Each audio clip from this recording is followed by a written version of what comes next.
ทศวรรษ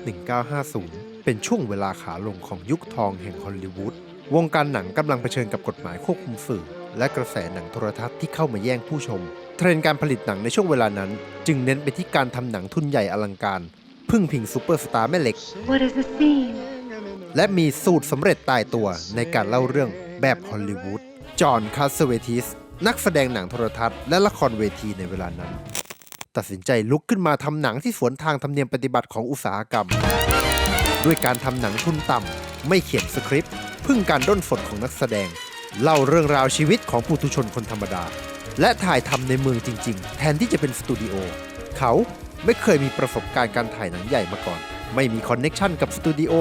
มีเพียงอย่างเดียวก็คือวิสัยทัศน์และความมุ่งมั่นเขาจึงเริ่มต้นโครงการนี้ด้วยการขายไอเดียให้กับเพื่อนๆนักแสดงและผู้จัดการส่วนตัวจนได้งบถ่ายทำมา1 ก้อนซึ่งน้อยมากเมื่อเทียบกับหนังฮอลลีวูดในเวลานั้นเขายังขยายช่องทางหาการสนับสนุนเพิ่มด้วยการไปออกรายการวิทยุชื่อดังเพื่อขอรับเงินสนับสนุนแล้วก็ดันมีคนส่งเงินมาให้เขาจริงๆถึง 2,000 เหรียญ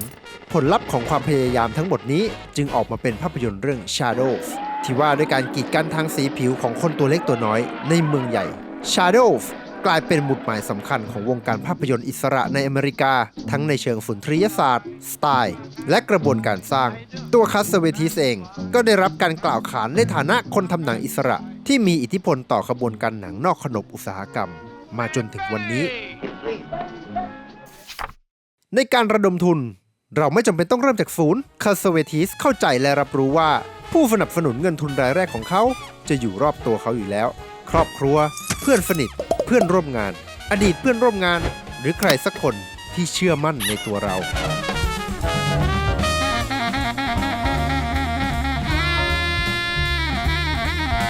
ข้อสำคัญที่คนจะทำงานระดมทุนต้องระลึกไว้ก็คือการระดมทุนไม่ใช่การโน้มน้าวคนที่ไม่สนใจ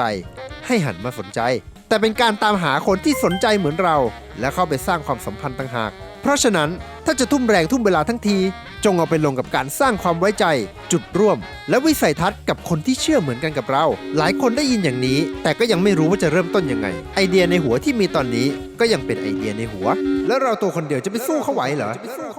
เรามีวิธีง่ายๆมาแนะนำอย่างนี้ทำแบบเดียวกับคาสเวติสเริ่มจากคนใกล้ตัวก่อนลองนึกดูว่าใครมาช่วยงานหรือร่วมงานกับเราในอดีตต่อให้เขาไม่เคยสนับสนุนเงินอะไรให้เราเลยก็ตามลิสต์ชื่อขึ้นมา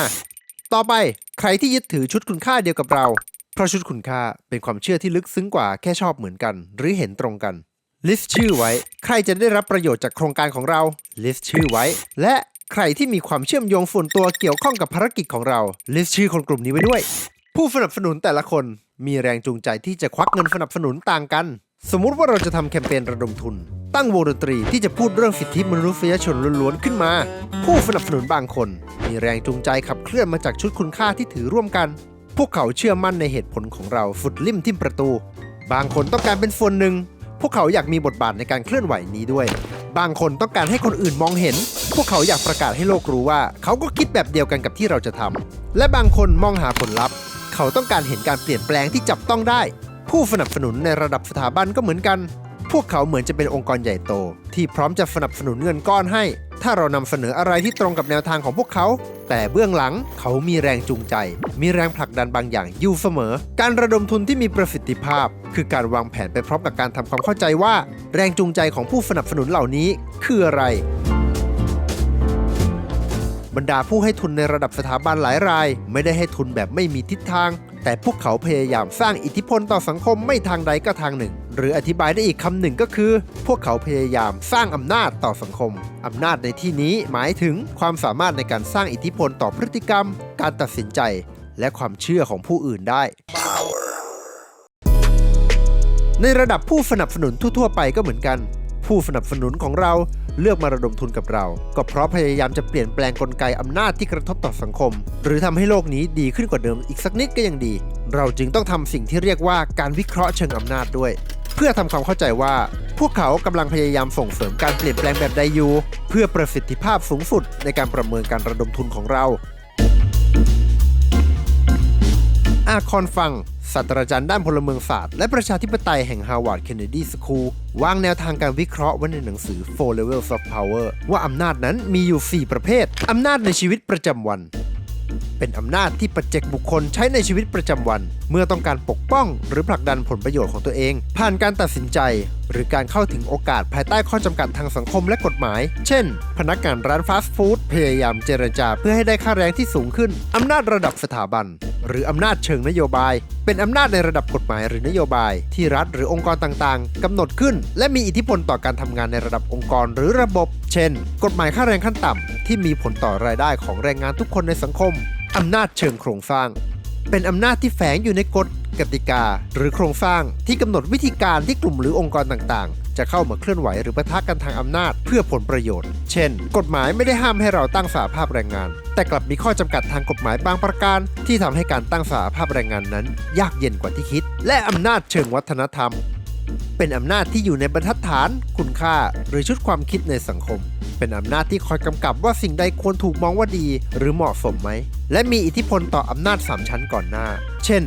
สังคมโดยรวมเชื่อว่าสหภาพแรงงานนั้นปกป้องแรงงานจริงๆหรือไม่ซึ่งจะมีผลกระทบต่อการตอบสนองของประชาชนในนโยบายหรือการเคลื่อนไหวทางการเมืองต่างๆเพราะฉะนั้นเวลาระดมทุนเราต้องถามตัวเองว่า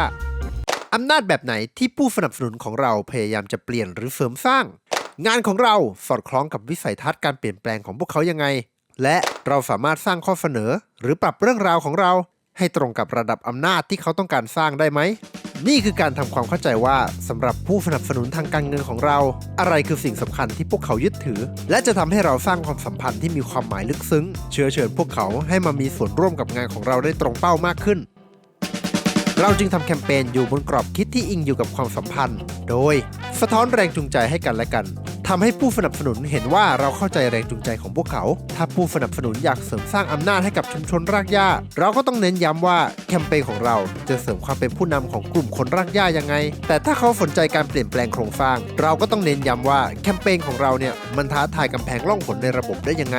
ปรับการเล่าเรื่องเราต้องเล่าเรื่องให้แหล่งทุนของเรารู้สึกจูงใจว่าเรื่องที่เขาฟังอยู่ช่างตรงกับชุดคุณค่าและสิ่งที่เขาให้ความสำคัญจริงๆใส่ใจและจริงใจในการบ่มเพาะความสัมพันธ์กับผู้ให้ทุนอย่าลืมว่าพวกเขาก็คือมนุษย์คนหนึ่งเช่นกันเชิญพวกเขามาร่วมงานส่งข่าวสารที่มีความหมายและพูดคุยอย่างไม่เป็นทางการบ้างเพื่อให้ข้อความจากแคมเปญส่งถึงพวกเขาผ่านสายสัมพันธ์ที่จริงใจและเป็นมนุษย์ต่อมนุษย์สร้างความสัมพันธ์อย่างระมัดระวังต้องจำไว้ว่ากว่าจะไปถึงจุดที่จะเอ่ยปากขอได้อย่างมีประสิทธิภาพนั้นเราต้องใช้เวลาฟังให้เยอะนำเสนอคุณค่าที่ตรงกันและสร้างความไว้วางใจให้ได้ก่อนและสุดท้ายเป็นตัวเองการจัดวางสิ่งละอันพนละน้อยให้สอดคล้องกับผู้สนับสนุนนั้นสำคัญก็จริงแต่เราก็ต้องยึดมั่นในพันธกิจและชุดคุณค่าของเราเองอย่างมั่นคงเพราะไม่มีใครชอบคนปลอมๆความสัมพันธ์ที่ดีเกิดขึ้นได้จากการเคารพซึ่งกันและกันไม่ใช่ด้วยการพูดแต่เรื่องสวยงามที่แหล่งทุนของเราอยากจะฟังการระดมทุนที่อิงอยู่บนความสัมพันธ์เช่นนี้เราไม่ได้วิ่งไขว่คว้าหาเงินแต่เราไขว่คว้าความสัมพันธ์ที่แน่นแฟ้นขึ้นจากการเข้าใจแรงจูงใจและแรงผลักดันของผู้สนับสนุนยิ่งเข้าใจยิ่งแน่นแฟ้นเราจะไม่ได้แค่เงินกลับมาแต่ได้ความไว้ใจกลับมาด้วยลองตอบตัวเองดูว่าสิ่งนี้สำคัญแค่ไหนในกระบวนการระดมทุนการจัดการองค์กรอย่างเป็นระบบการสื่อสารอย่างชัดเจนและการสร้างความสัมพันธ์อย่างระมัดระวังกับผู้ที่เกี่ยวข้องล้วนส่งต่อพลังและความหมายที่ลึกซึ้งยิ่งกว่าการขอเงินเพียงอย่างเดียวนี่แหละคือการระดมทุนที่เราฝันถึง